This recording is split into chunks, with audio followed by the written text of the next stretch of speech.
हम वही कहेंगे जो हमारा दीन हमको बताता है। अमल करो तो तुम्हारा भला है। जलसा का ये तरीका नहीं, नंबर एक 2 रात का जलसा नहीं, 1 रात का जलसा होना चाहिए। और जितने नौजवान यहाँ पैसे बांट रहे थे ना, इनको होना ही नहीं चाहिए। या तो 2 तरीके से प्रोग्राम करें, नात खानों को अलग कर दे, तकरीर वालों को अलग कर दे। सिर्फ नातिया मुशायरा होगा, उसने जितने उचंगे, लफंगे, मवाली, गुंडे, छिछोरे सब आके रंडी की तरह पैसा बांटे उसका अलग ही कर। लेकिन जो नाइबे मुस्तफा हैं, जो वारिसे अंबिया हैं, बल्लिगु अन्नी वलो आया, जिनका मिशन है, जो एक मसला की खातिर 28 महीने जेल में रहे हैं, जो एक मसला की खातिर 7 साल ग्वालियर के जेल में रहे हैं, जो एक मसला की खातिर आज भी इजराइल से लड़ रहे हैं, उन लोगों को अलग जलसा करें। उसमें सिर्फ नाइबे मुस्तफा होंगे, आलिम खतीब होगा, उनकी तकरीर होगी। ये एक सही तरीका होगा, ताकि इस तरीके से बदनज़मी और इंतशार का माहौल नहीं होगा।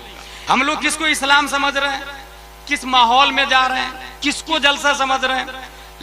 2 लाख रुपया खर्चा हुआ, क्या 2 लाख से किसी इदारे का एक रूम नहीं बनाया जा सकता? क्या 2 लाख से किसी यतीम को दारुल उलूम में पढ़ाया नहीं जा सकता था? क्या 2 लाख से किसी यतीम बच्ची की शादी नहीं कराई जा सकती? 5, 6, 7 मई 1972 में जलसा हुआ था। उस जलसे में हुजूर मुजाहिद मिल्लत भी थे, अल्लामा मुश्ताक अहमद निजामी भी थे, अल्लामा अरशदुल कादरी भी थे, मुफ्ती आजम हिंद भी थे, हुजूर अहसनुल उलमा भी थे, हुजूर सैयदुल उलमा भी थे, उसमें नात खां भी थे। फर्क ये कि सामीन ऐसे नहीं थे जैसे अभी है। एक उधर से बोल रहा है, मौलाना साहब तुम चुप रहो, पढ़ो नदीम भाई, पढ़ो तो तुम। वला हौला वला कुव्वा इल्ला बिल्लाहिल अलील अज़ीम। वो जलसा हुआ था जिस जलसे के बाद कौम को जो फायदा हुआ, उस फायदे को पूरी दुनिया अल जामियतुल अशरफिया मुबारकपुर के नाम से याद करती है। उस जलसे से अशरफिया बना था। आज भी जितने उलमा मिसबाही हजरात दिखते हैं बड़े बड़े, ये सब वहीं के फारिग हैं। जलसे का वजूद किसी तहरीक के लिए होना चाहिए, किसी तंजीम के लिए होना चाहिए, किसी इंस्टीट्यूट और कोचिंग सेंटर और क्लास के लिए होना चाहिए, न कि वाह वाह वाह सुभान अल्लाह, एक बार और। जरा इस्लाम को समझे। वहां पर एक 2 साल का बच्चा हाथ टूट गया, पांव टूट गया, दादा गोद में लेके रो रहा है, बच्चे से बात कर रहा, बेटा तू नबी के पास जाके कहना नबी से कि उम्मत को बहुत सख्त तकलीफ दी जा रही है, मगर 57 मुस्लिम कंट्री खामोश है। फिलिस्तीन का ये हाल है और यहां से मैं से उड़ा रहा, और उसको कह रहे हैं नदीम साहब को तुम पढ़ो। ये 3-3, 4 शायरों को दावत किसने दी? कभी भी प्रोग्राम करें ना तो अच्छे आलिम के मशवरे से। ये बहुत बड़ी तबाही। नेपाल में भी देखा मैं, 10 लाख नहीं बल्कि 20 लाख खर्चा हुआ था। मैं जानता हूं उस गांव को अच्छे से, मगर रिजल्ट 0 निकला था उस गांव का। 20 लाख से ज्यादा। शब्बीर को बुलाया था, उस काले आदमी को जो अली अली अली अली पढ़ता है, जबकि उलमा ने कहा जिस प्रोग्राम में सिर्फ अली का जिक्र हो, सिद्दीक अकबर का जिक्र ना हो, तो वो जलसा गैर शऊरी तौर से अहले तशय्युअ की तरफ जाता है। शरीयत ये बोल रही है कि इंसान राफजी हो जाएगा अगर सिर्फ हजरत अली का नाम लेगा और हजरत अबू बकर का नाम नहीं लेगा तो। मगर ये पब्लिक को कौन बताएगा? नात खां बताएगा, अजमत भाई बताएंगे, नदीम भाई बताएंगे। ये समझ, अच्छा सब लोग भागने लग जाते हैं। शर्म आती है हमें बोलने में कि एक जिम्मेदार काज़ियुल क़ुज़ात फिन नेपाल बैठे हुए हैं, मुफ्ती इजहार साहब बैठे हुए हैं, और अल्लाह तबारक व तआला को हमने देखा है? नहीं देखा ना, कोई देख भी नहीं सकता। लेकिन नबी ने देखा ना, नबी ने देखा ना अल्लाह तबारक व तआला को। और नबी को अबू बकर, उमर, उस्मान और अली ने देखा, उनको इमाम हुसैन ने देखा, उनको ज़ैनुल आबिदीन ने देखा, उनको इमाम मोहम्मद बाकर ने देखा, उनको इमाम जाफर सादिक ने देखा, उनको इमाम मूसा काजिम ने देखा, उनको इमाम अली रजा ने देखा, उनको मारूफ करखी ने देखा, उनको अहमद सिर्री सकती ने देखा, उनको जुनैद बगदादी ने, उनको अबू बकर शिबली ने, उनको अबुल फजल अब्दुल वाहिद तमीमी ने, उनको अबुल फरह तरतूसी ने, उनको अबुल हसन अली कर्शी हिकारी ने, उनको अबू सईद मुबारक मखजूमी ने, उनको सैयद अब्दुल कादिर जीलानी ने, उनको सैयद अब्दुल रज़्ज़ाक ने, उनको सैयद अबू सालेह नस्र ने, उनको मुहियुद्दीन अबू नस्र ने, उनको सैयद अली ने, उनको सैयद हसन ने, उनको सैयद अहमद जिलानी ने, उनको शेख बहाउद्दीन ने, उनको सैयद इब्राहिम एरजी ने, उनको मोहम्मद भिकारी बादशाह ने, उनको काजी जियाउद्दीन ने, उनको जमालुल औलिया ने, उनको सैयद मोहम्मद ने, उनको सैयद अहमद ने, उनको सैयद फजलुल्लाह ने, उनको शाह बरकतुल्लाह ने, उनको आले मोहम्मद ने, उनको सैयद हमजा ने, उनको आले अहमद अच्छे मियां ने, उनको आले रसूल अहमदी ने, उनको अबुल हुसैन अहमदी नूरी ने, उनको इमाम अहमद रजा खान ने, उनको मुफ्ती आजम हिंद ने, उनको ताजुश शरिया ने, और ताजुश शरिया को देखा शेर नेपाल ने, और शेर नेपाल के खलीफा का नाम अल्लामा ज़ियाउल मुस्तफा और मुफ्ती इजहार साहब क़िबला है।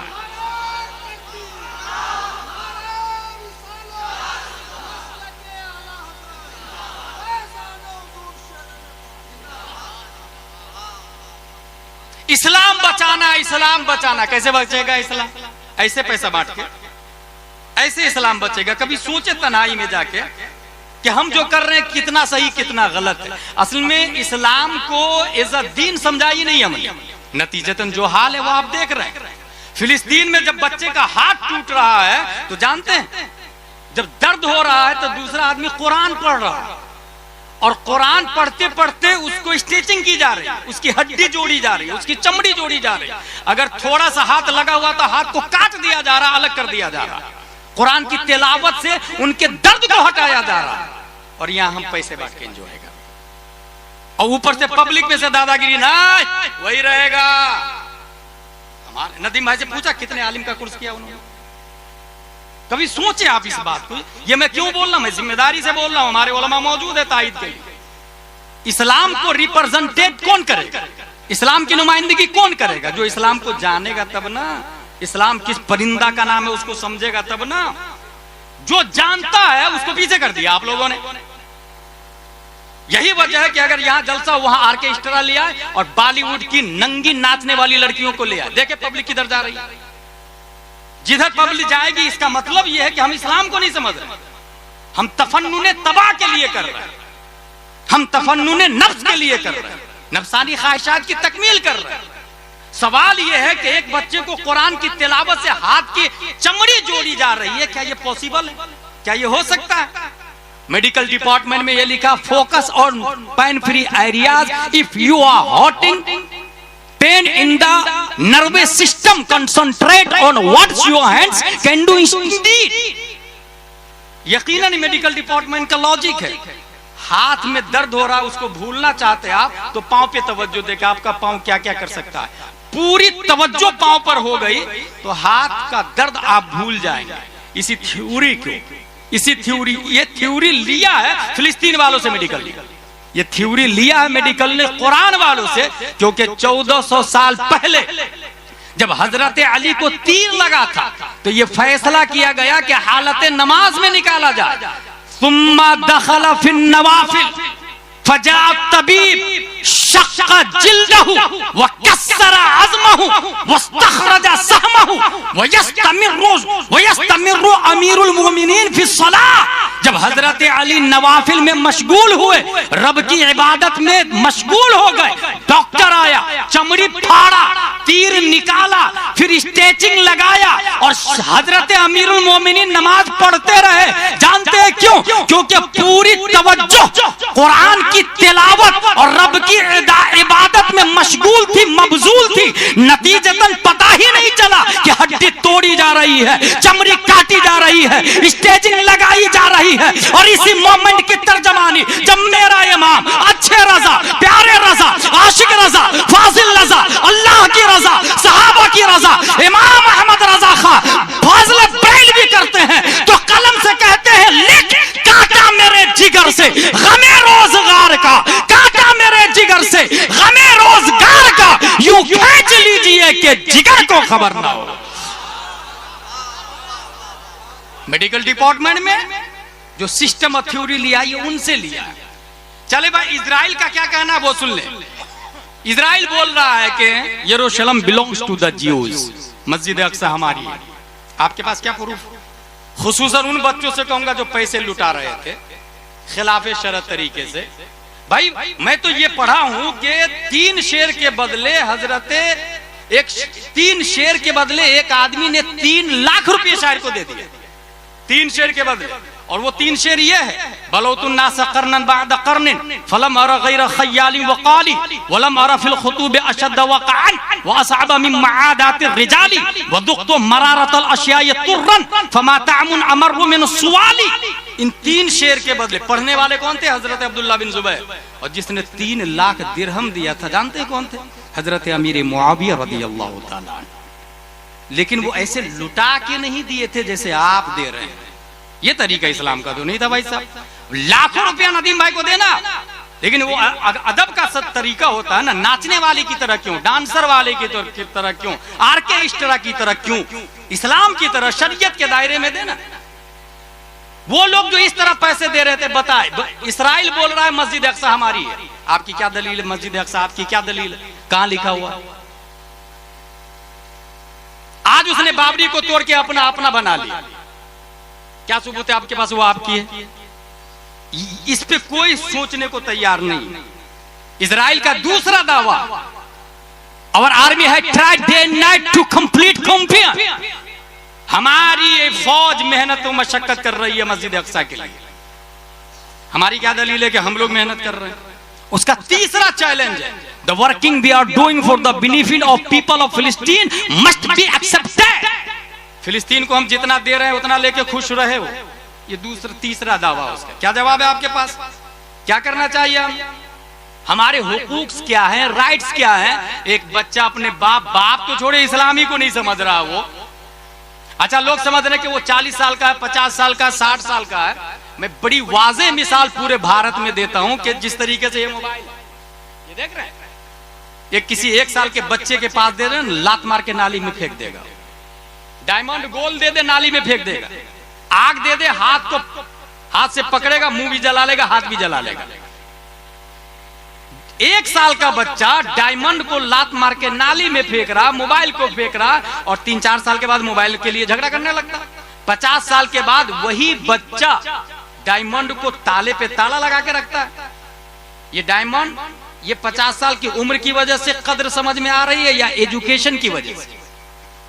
इसका सीधा जवाब है, उम्र की वजह से वैल्यू नहीं समझ में आती, एजुकेशन की वजह से। यही वजह है कि यहाँ जो बच्चा पैदा हो रहा ना भेमुआ में, उसको वहां डाल दे, अंडमान निकोबार में, और 50 साल के बाद लेकर के आए, अभी भी वो मोबाइल को लात मार के फेंकेगा। मैं गया था अल्लामा फजल खैराबादी के मजार शरीफ पे, अंडमान निकोबार। वहां के आदिवासी जरबा लोग पैसा पहचानते ही नहीं। इसका मतलब यहाँ जो बच्चा पैदा हुआ वहां छोड़ दे, 50 साल के बाद लाए, अभी भी मोबाइल को लात मारेगा और डायमंड को लात मारेगा। इसका मतलब गोल्ड, सोना, चांदी, पैसे की वैल्यू समझ में जो आती है वो उम्र से नहीं, वो नॉलेज से, इल्म से, एजुकेशन से। दीन एक अजीम बिल्डिंग है, और दीन की वैल्यू भी उम्र से नहीं समझ में आती, एजुकेशन से समझ में आती, तालीम से समझ में आती। इसलिए उलमा को समझे। और अपने यहाँ दारुल गौसिया रज़विया का क्या हाल है बता सकते हैं आप लोग? जो लोग भेमुआ के रहने वाले, मुझको लगता है यहाँ पर 10% लोग भेमुआ के भी नहीं होंगे, 10% भी भेमुआ के नहीं होंगे, सब बाहर वाले। क्या फायदा हुआ? मैं मुबारकपुर में तकरीर कर रहा था, अशरफिया मुबारकपुर में, हमारे उलमा जानते हैं। मुबारकपुर में मैंने ये कहा कि अगर हर साल 1000 मिसबाही फारिग हो, मुबारकपुर की जहालत का खात्मा नहीं होने वाला। मुबारकपुर की जहालत का खात्मा कब होगा? जब मुबारकपुर से मिसबाही फारिग होगी, यहाँ के फारिग होगी, मुबारकपुर के मिसबाही होंगे, तब जहालत का खात्मा होगा ना। भेमुआ में जलसा करवाए, भेमुआ में इदारे का क्या हाल है, कभी सोचा आपने? चंद साल पहले आलिम का कोर्स चल रहा था, अभी आलिम का कोर्स खत्म हो गया, उस पर कोई तवज्जो देने को तैयार नहीं। जहां से जहालत खत्म होगी उस पर कोई कंसंट्रेट नहीं कर रहा। वो बोल रहा मस्जिद अक्सा हमारी है। कुरान शरीफ में आया, फाइदा जा वअदुल आखिर वलियसू वजूहकुम वलियदखुल मस्जिद कमा दखलहु अव्वल मर्रा वलियतब्बिरु मा अलौ तदबीरा। बनी इस्राइल को कहा गया कि अल्लाह के नबी की बात मानो, इन्होंने बात मानी नहीं। हिरकल और रूस वाले आके अटैक करके, फारस वाले के अटैक करके उसको भगा दिए, मस्जिद को तार तार कर दिया। हासिल ये कि मस्जिद अक्सा इजराइल की नहीं, बनाया है आदम अलैहि सलाम ने, इर्तिफा किया हजरत दाऊद अलैहि सलाम ने। 3 याकूत हीरे जवाहरात से हजरत सुलेमान अलैहिस्सलाम ने सजाया बनाया। जिन्नातों ने तामीर की, हाकिम थे हजरत सुलेमान अलैहिस्सलाम। अब उन लोगों का यह कहना है कि ना ये हजरत मूसा अलैहिस्सलाम ने बनाया, क्रिश्चियन बोल रहे ना हजरत ईसा अलैहिस्सलाम, और इस्लाम ये बोलता है कि मस्जिद अक्सा से मस्जिद हराम से मस्जिद अक्सा शबे मेराज में हमारे नबी आए और इसी मस्जिद अक्सा में तमाम नबियों की इमामत की, फिर ऊपर रब की बारगाह में मिलने के लिए तशरीफ ले गए थे। मस्जिद अक्सा ही नहीं, पूरी दुनिया की मस्जिद हमारी है, पूरी दुनिया की। बाबरी भी हमारी है और अक्सा भी हमारी है। ये अपने बच्चे को कौन बताएगा? जो ऐसे ऐसे पैसा देता वो, जो नात खा को सुनता है, मुक्तरीर को पीछे डालता वो। 3 साल का बच्चा, 3 साल का बच्चा, बहुत बुनियादी बात बता रहा हूं। बच्चा खेल रहा था गिल्ली डंडा टाइप, बाप ने कहा अंत लैसा मिन शानिका लइब मअल अत्फाल फअंत मन सौफा यफ्तहुल अक्सा। बेटा गिल्ली डंडा खेलने का जमाना नहीं है, अन करीब तुम मस्जिद अक्सा को फतह करने वाले हो। 3 साल के बच्चे को कौन बोल रहा? बाप बोल रहा। वही 3 साल का बच्चा 1187 ईस्वी में सलाहुद्दीन अय्यूबी बन के मस्जिद अक्सा को फतह कर लिया था। कुछ समझ में आया? सलाहुद्दीन अय्यूबी थे वो 3 साल। बाप ने बोला तब ना भेजे में घुसा, और यहाँ बाप क्या कर रहा है वो देख रहे हैं। तब बाबरी को हम ले पाएंगे, मस्जिद अक्सा को ले पाएंगे? मैं सोच रहा हूं मैं तकरीर करूं कि रोऊं। उसका दूसरा दावा है हमारी आर्मी मेहनत और मशक्कत कर रही है। तीसरा दावा है हम जितना दे रहे हैं फिलिस्तीन को ले लेना चाहिए। चौथा दावा Arab should apologise for the war that have started with Israel. Hamas को, गाजा को माफी मांग लेना चाहिए, घुटने टेक देना चाहिए, हाथ जोड़ के कहना चाहिए माई बाप दादा इजराइल तुम जितना दे रहे हो उतना ले लेते, I am sorry for starting the war. ऐसा बोल, कौन बोल रहा है? ये इजराइल, बरतानिया उसका साथ दे रहा है। क्या कर लेंगे हम लोग यहाँ बैठे बैठे? कितना पैसा भेजा आपने वहां मेडिकल डिपार्टमेंट में, दवाई के लिए क्या भेजा आपने? कितनी फौज गई आपके यहां से? ताइद में कितना बोला आपने? भाई मरना तो मुझे भी। अगर कोई कहे तुमने फिलिस्तीन का साथ दिया इसलिए गोली से मार दूंगा तुमको, मार दे भाई, शहीदों में मेरा भी शुमार हो जाएगा। ऐसा जज्बा होता है ना, तब मस्जिद अक्सा की फतह होती है, तब इंसान इस्लाम को दूसरे तक पहुंचाता है। यहाँ खुद ही तक नहीं ढंग से पहुंचा तो दूसरों तक क्या पहुंचाएंगे भाई साहब? हिस्ट्री आपको पता है इजराइल की? पहली जंग अजीम नाम सुना? फर्स्ट वर्ल्ड वॉर 1914 से 1918 तक चला। इसमें क्या हुआ? सल्तनत उस्मानिया का खात्मा हो गया, फिलिस्तीन पे कब्जा हो गया बरतानिया। हिटलर की वजह से दूसरी जंग अजीम हुई 1939 से लेकर 45 तक। अमेरिका और बरतानिया ने लॉलीपॉप दिया यहूदियों को, तुम हमारा साथ दो इजराइल बना दूंगा। शायद दिया। दूसरी जंग अजीम भी खत्म कर दी गई, जंग जीत गए वो लोग। सल्तनत उस्मानिया का यूं ही खात्मा हो चुका था। नतीजतन फिलिस्तीन के बीच में इजराइल को बनाया। ये कब की बात है? 1948 में। आजादी की मांग करने लगे 1948 में लोग कि नहीं हमको आजाद करो, बरतानिया हमें हमारे यहां से जाओ, हमको छोड़ो, हमें आजाद करो। तब जानते क्या क्या उसने बरतानिया ने? 48% फिलिस्तीन को दिया, 44% इजराइल को दिया, 8% यरूशलेम मस्जिद अक्सा अपने अंडर में रख लिया। ये क्यों किया? ताकि मस्जिद अक्सा के लिए तुम दोनों लड़ना, वेपन हम बेचेंगे, औजार हम बेचेंगे, तोप हम बेचेंगे, मिसाइल बारूद हम बेचेंगे। ठीक 1 साल पहले 1947 में भारत में यही किया था। 1857 से 1947 तक भारत गुलाम रहा है। ठीक है, आजादी से पहले जानते हो क्या किया उसने? इसको भी 3 हिस्सों में बांटा। एक हिस्सा पाक, एक हिस्सा भारत, दूसरा हिस्सा कश्मीर। न तुम्हारा न तुम्हारा, दोनों लड़ो इसके लिए, वेपन हम बेचेंगे, औजार हम बेचेंगे। ये कहां से गेम चल रहा है आप सोच भी नहीं सकते, क्योंकि आपको जलसक का तरीका ही नहीं पता है तो दूसरी चीज क्या सोचेंगे? दावत दे रहे हैं गुलजार मियां को, 50 कैमरे का इंतजाम कर रहे हैं, कहां से समझ में आएगी बात भाई? सोचे आप कहां से गेम किया जा रहा पूरी दुनिया के अंदर। नतीजतन यहां पर कश्मीर के लिए लड़ाई हो रही, वहां मस्जिद अक्सा के लिए लड़ाई हो रही। इजराइल बोल रहा माफी मांग लो। हमें करना क्या चाहिए? एक हदीस बताता हूं।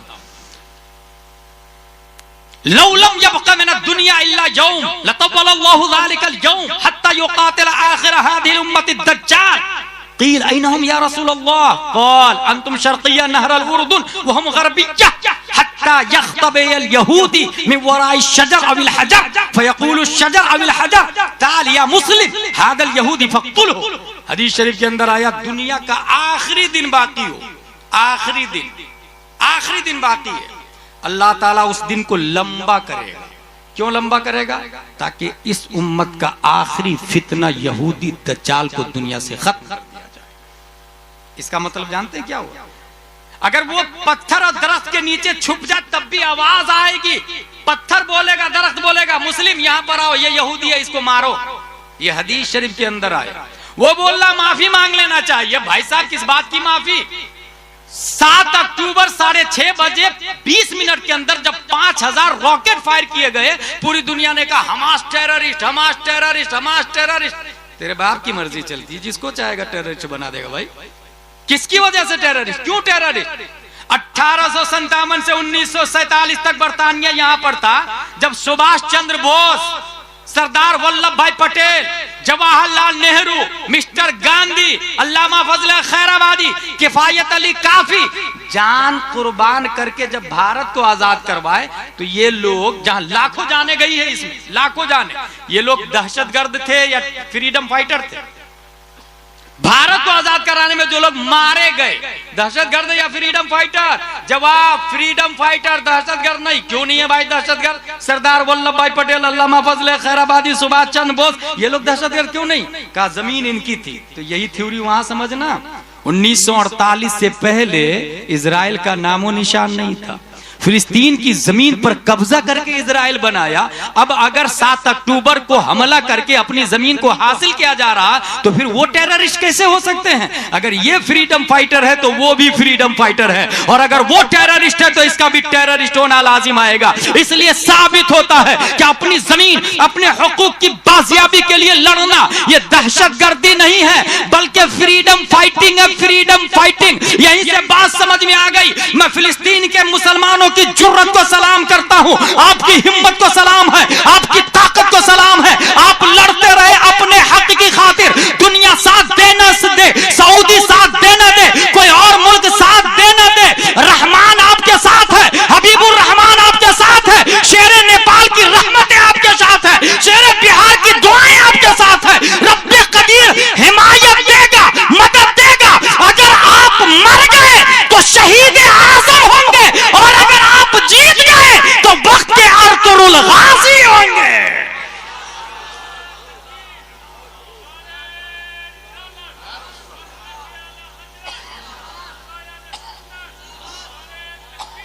ये जो बातें मैं बोल रहा हूं ना, मैं सिर्फ इसलिए बोल रहा हूं, मैं भी जाहिल था। शेरे नेपाल अली रहमत के यहां पढ़ा, मैं हिफ्ज किया, कारी किया, आलिम किया, फाजिल किया, जामे अजहर गया, मुफ्ती बना, और उसके बावजूद भी अभी पढ़ ही रहा हूं।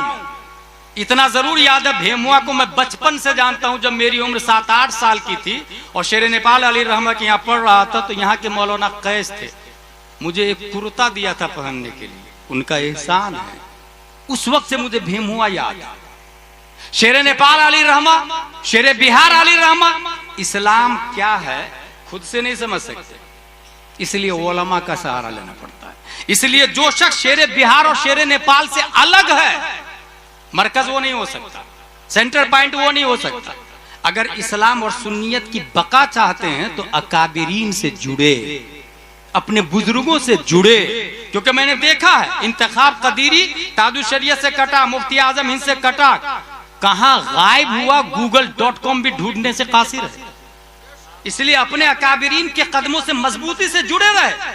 जो शख्स शेरे नेपाल का बागी है, उसके प्रोग्राम में भी ना जाए ना आए, और ना उसके मदरसे में ताउन दे।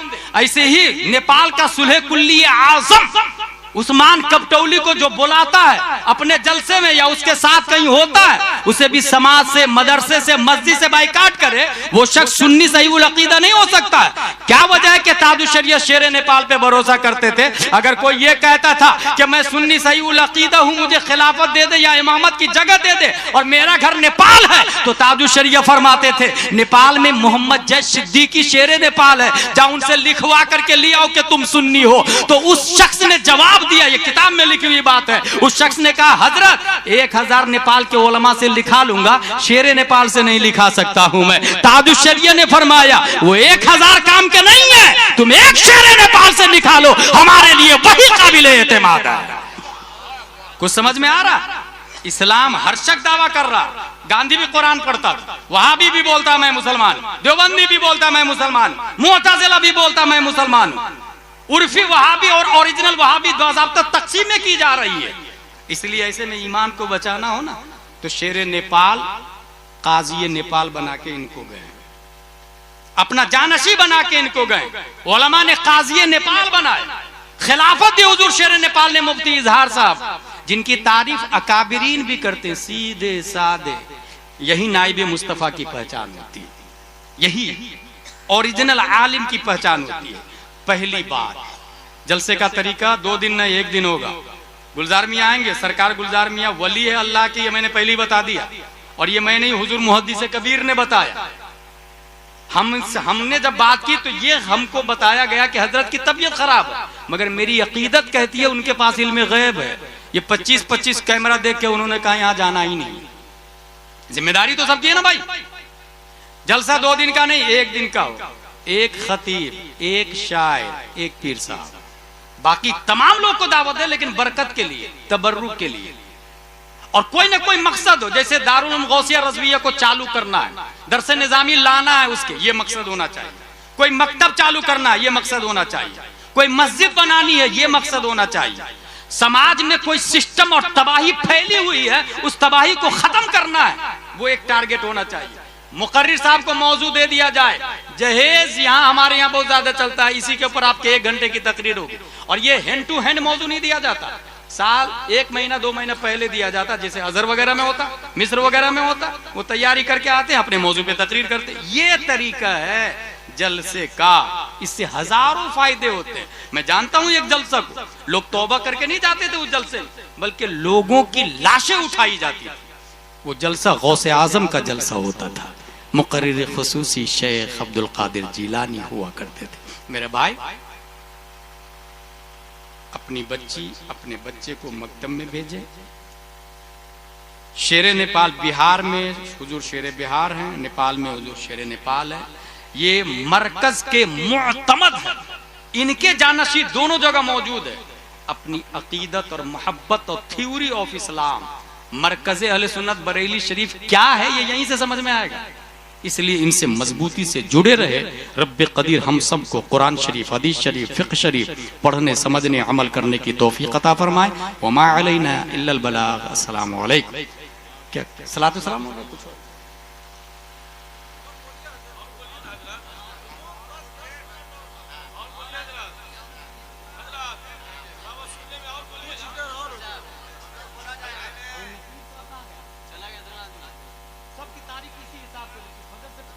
जितने लोग की तारीख लेना सबसे बात करें कि आपको पूरा प्रोग्राम खत्म कर ही के जाना है। अभी नकाबत कौन करेगा? अब मैं बैठूंगा। दुरूद शरीफ पढ़े, अल्लाहुम्मा सल्ली अला सय्यदना व मौलाना मुहम्मद व आलिहि व सहबिहि व बारिक वसल्लम, सलातु व सलामुन अलैका या रसूलल्लाह। नदीम भाई की एक फरमाइश थी कि धामनगर शरीफ में जो मरकज के हवाले से आपने बोला है वो बता दीजिएगा, क्योंकि सब लोग उनसे फरमाइश करते हैं, वो मुझसे कर दिए तो मैं बता ही देता हूँ। धामनगर शरीफ में लाखों का मजमा था। हुजूर मुजाहिद मिल्लत इतने बड़े वली का नाम है, इतने बड़े वली का नाम है कि एक बार मैं इलाहाबाद भारतगंज में तकरीर करने गया तो वहां का एक नेता बोला कि एक जमीन के लिए केस लड़ रहा हूं। मैंने कहा क्यों? कहा वो जमीन की रजिस्ट्री निकाली गई तो पता चला मुजाहिद मिल्लत के नाम से रजिस्ट्री थी। इतने रईस आदमी थे कि 50,000 गवर्नमेंट को टैक्स भरते थे, उसके बावजूद फकीर बन के रहते थे हुजूर मुजाहिद मिल्लत। दारुल उलूम हबीबिया इलाहाबाद में पढ़ाते थे। अच्छा, खाना बनाने के लिए एक खातून थी, एक दिन खातून नहीं आई, कहीं चली गई, तो अपनी ज़ौजा को बुलाया उन्होंने, हुजूर मुजाहिद मिल्लत ने। कि आप आइए और उनकी जगह खाना बना दीजिएगा। उन्होंने कहा क्यों नहीं, उनकी ज़ौजा खाना बनाती थी। मदरसे ऐसे कुर्बान दिए हैं इन लोगों ने, तब मदरसे यहां तक पहुंचे हैं। हुजूर मुजाहिद मिल्लत का उर्स हो रहा था, लाखों का मजमा था। वहां एक बात ये मैंने बताई कि मरकज अहले सुन्नत जो बरेली शरीफ है, आला हजरत मुफ्ती आजम हिंद, ये देखिए वो साहब हंस रहे हैं, वो क्या तकरीर सुनेंगे ये साहब, ये देखिए देखा है उसको, क्या बोला मैंने बताया, मैंने क्या बोला बताया, यही होता है। तवज्जो से सुने समझे। मरकज अहले सुन्नत बरेली शरीफ है, लेकिन जब ताजुश शरीयह का इंतकाल हुआ तब हिंदुस्तान का बहुत बड़ा खतीब, नाम नहीं बताऊंगा, बहुत बड़ा खतीब, उसने ये कहा कि अब मरकज बरेली शरीफ नहीं है। बाज़ाब्ता उनकी क्लिपें वायरल हुई कर्नाटक वगैरह, पूरे इंडिया में, आउट ऑफ इंडिया भी वायरल है। दलील क्या दी उन्होंने ये कहा कि मरकज 3 नस्लों तक रहता है बस। पहले हिंदुस्तान का मरकज बरेली शरीफ नहीं था, पहले था दिल्ली, और 3 नस्लें मरकजी शख्सियत की हैसियत से रही है। शाह वलीउल्लाह मोहद्दिस देहलवी, शाह अब्दुल अजीज मोहद्दिस देहलवी, शाह अब्दुल कादिर देहलवी, मरकज खत्म, ट्रांसफर हो गया दिल्ली से खैराबाद। 3 नस्लों तक वहां मरकज रहा है। फजले इमाम खैराबादी, अब्दुल हक खैराबादी, फजले हक खैराबादी, मरकज खत्म, ट्रांसफर हो गया बदायूं शरीफ। 3 नस्लों तक यहां मरकजियत रही है। फजले रसूल बदायूनी, अब्दुल मुक्तदिर बदायूनी, अब्दुल कादिर बदायूनी, ये तीनों उलमा इंतकाल किए, मरकज खत्म, ट्रांसफर हो गया बरेली शरीफ। 3 नस्ल तक यहाँ भी मरकज बाकी। आला हजरत मुफ्ती आजम हिंद ताजुश शरीयह, अब ताजुश शरीयह का इंतकाल हो गया, अब मरकज बरेली नहीं है। ये किसने कहा? खतीब ने। बहुत वायरल हुई बात, बहुत वायरल हुई। जब गुलाम जिलानी हज़री के कानों में आवाज आई तब मैंने कहा सुने साकितुल एतबार खतीब साहब, आपका कयास माल फारिक है, क्योंकि प्लान पे गौर करें जो आपने दलील दी है। दिल्ली से मरकज इसलिए खत्म हुआ था कि शाह वलीउल्लाह मोहद्दिस देहलवी, शाह अब्दुल अजीज मोहद्दिस देहलवी, शाह अब्दुल कादिर देहलवी, यकीनन बहुत बड़े आलिम, करोड़ों रहमतें हो इनकी कब्र पर, मगर जाने से पहले हिंदुस्तान की सुन्नियत के लिए इंसाइक्लोपीडिया देकर के नहीं गए। नतीजतन मरकज ट्रांसफर हो गया खैराबाद। फजले इमाम खैराबादी, फजले खैराबादी, अब्दुल हक खैराबादी, बहुत बड़े आलिम, करोड़ों रहमतें हो इनकी कब्र पर, मगर जाने से पहले सुन्नियों को इंसाइक्लोपीडिया नहीं दिया, कोई थ्योरी और लाइफ स्टाइल नहीं दी कयामत तक। नतीजतन मरकज खत्म, ट्रांसफर हो गया बदायूं शरीफ। फजले रसूल बदायूनी, अब्दुल कादिर बदायूनी, अब्दुल मुक्तदिर बदायूनी, मरकज खत्म, ट्रांसफर बरेली शरीफ। इसलिए हुआ कि उन्होंने जुज़वी किताबें लिखी, मगर जाने से पहले इंसाइक्लोपीडिया नहीं दिया। रह गई बात बरेली शरीफ की, तो साकितुल एतबार खतीब साहब आप अच्छे से सुन लें, मरकज यहां से इसलिए ट्रांसफर नहीं होगा कि आला हजरत जाने से पहले 10,000 किताबें, 1,000 किताबें, 10,000 सवालों के जवाब, 300 मंजूम कलाम, 200 किताबों पे तकरीज और 185 किताबों पर हाशिया लिखा। आला हजरत आलिम का नाम है, इंतकाल आलिम का होता है, लेकिन आला हजरत जाने से पहले फतावा रज़विया दे करके गए। फतावा रज़विया आलिम का नहीं, इल्म का नाम है, और वो आज भी मौजूद है। कंजुल ईमान आलिम का नहीं, इल्म का नाम है। मसलक के आला हजरत की दलील फतावा रज़विया है, कंजुल ईमान है, जो आज भी जिंदा है। कंजुल ईमान नहीं मरता है, फतावा रज़विया नहीं मरता है। पता ये चला मसलक के आला हजरत की दलील फतावा रज़विया कल भी जिंदा था, आज भी जिंदा है, और क़यामत तक जिंदा रहेगा। जब तक फतावा रज़विया कंजुल ईमान जिंदा रहेगा, तब तक हमारा मरकज बरेली रहेगा।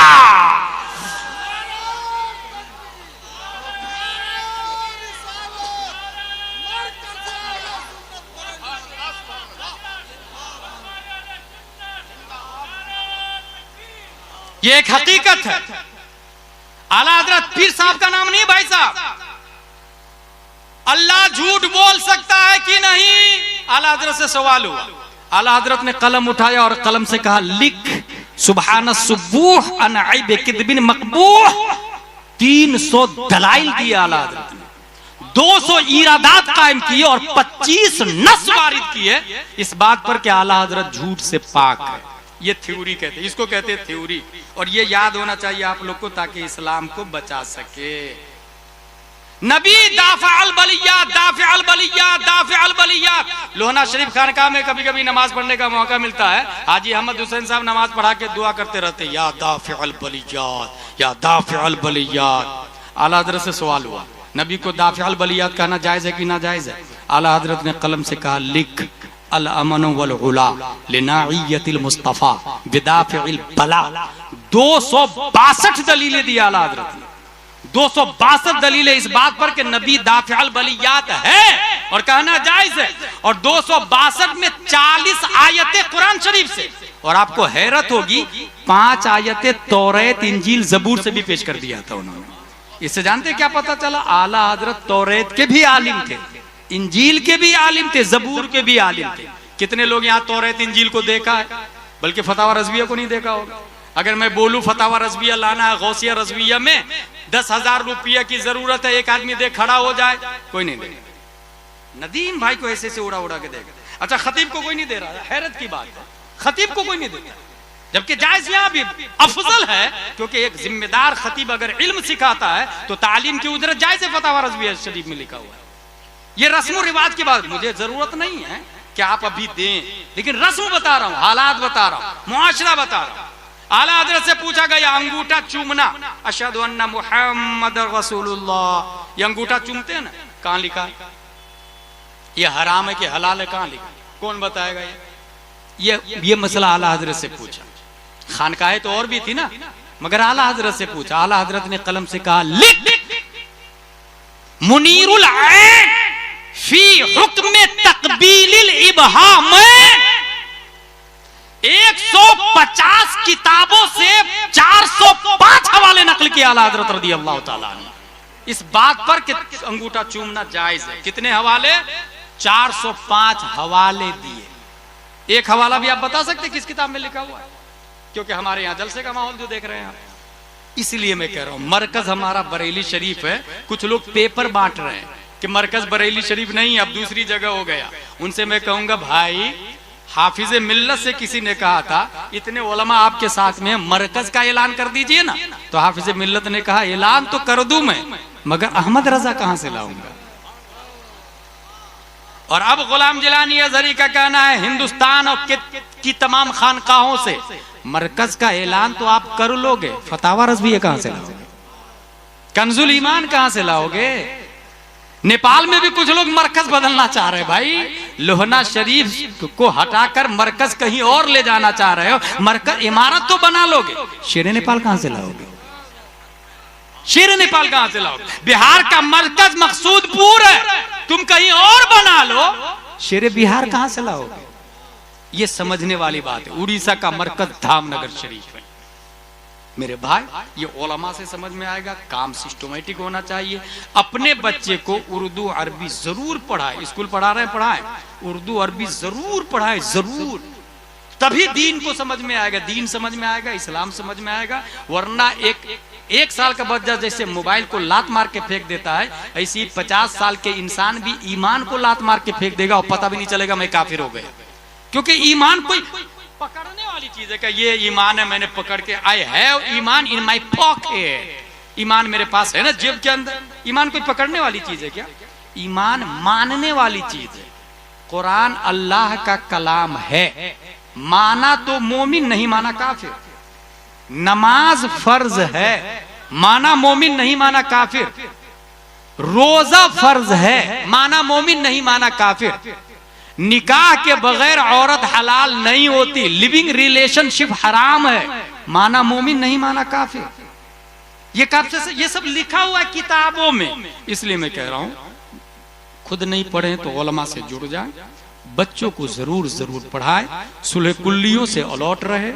जो लोग अकाबिर के मुखालिफ है, अकाबिर हिंद को ढोल के पोल बोलते हैं, मसलक के मुखालिफ है, तादुश शरीय के मुखालिफ है, अपने ईमान की हिफाजत उन लोगों से दूर रख के करे। न मदरसे में चंदा दे, न अपने बच्चे को भेजे। अच्छा, डिसाइड कौन करेगा ये मदरसा सुलह कुल्ली ग्रुप का है, उस्मानी ग्रुप का है? कौन डिसाइड करेगा? आप मत डिसाइड करना, उलमा से पूछना, मुफ्ती इजहार साहब से पूछना, अल्लामा ज़ियाउल मुस्तफा साहब से पूछना। बासलाहियत उलमा बताएंगे कि कौन सुन्नी सही अकीदा है। वमा अलैना इल्लल बलाग। अस्सलामु अलैकुम। खड़े होकर सलातो सलाम पढ़ लें, उसके बाद